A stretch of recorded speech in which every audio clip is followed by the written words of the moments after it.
Last year, I don't know if I told you, but I spent 48 hours non-stop in the Metaverse. Did you guys know this? No, I'm quite curious to hear about that. Yeah, I was doing a lot of strategic work in the Web3 space. I'd released a Metaverse fashion label on a platform called Decentraland for avatars, which is still quite cool. You can go and wear my fashion label there if you like.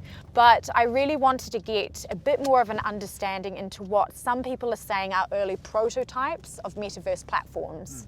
So we've got the likes of Decentraland, which is a space that you access via your laptop, or you've got immersive spaces such as Alt Space, which featured heavily in my documentary. Unfortunately, it doesn't exist anymore. They closed it down. Or VR Chat is a very immersive space.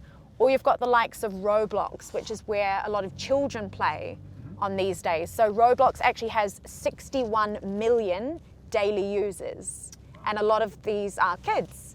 So when these children get older, they're going to have very different buying behaviors or very different ways in which they interact with the world.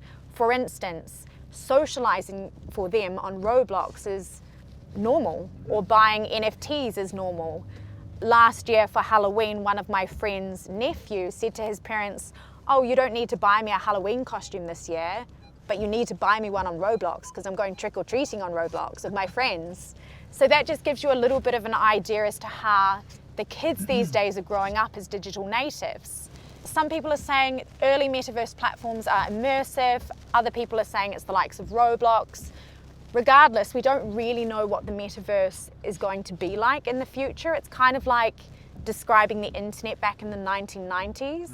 Like back then, Bill Gates said, "Oh yeah, the internet, it's a business directory." But we all know that the internet evolved to become so much more than that. We've got phones, we've got Apple Pay, we've got social media. It's how we socialize, work and play. It's just completely revolutionized society. So I think what the metaverse will be in the future, it will be either us going into virtual worlds or augmented reality coming out to us. So realistically, we're probably not going to carry around our phone for 13 hours a day.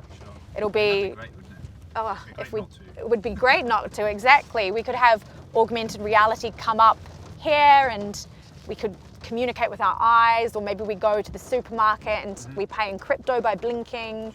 Who knows? When I screened 48 hours in the metaverse at the movie theaters last year, so many people who came and watched it said, "Oh, thank God you did this, because I never would have bought an Oculus headset and I never would have gone out and actually experimented and saw what the metaverse could be.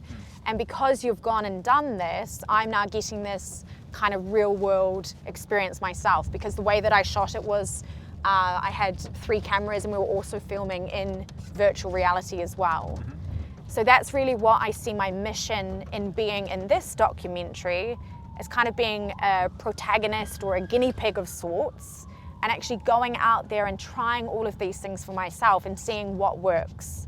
Getting my microchip, sharing my experience with people, getting brain training, sharing my experience with people. Like, these are all just early day things that I'm working on, and you know, now I'm starting to think, how far am I willing to go? Am I prepared to do something even more meaningful for society?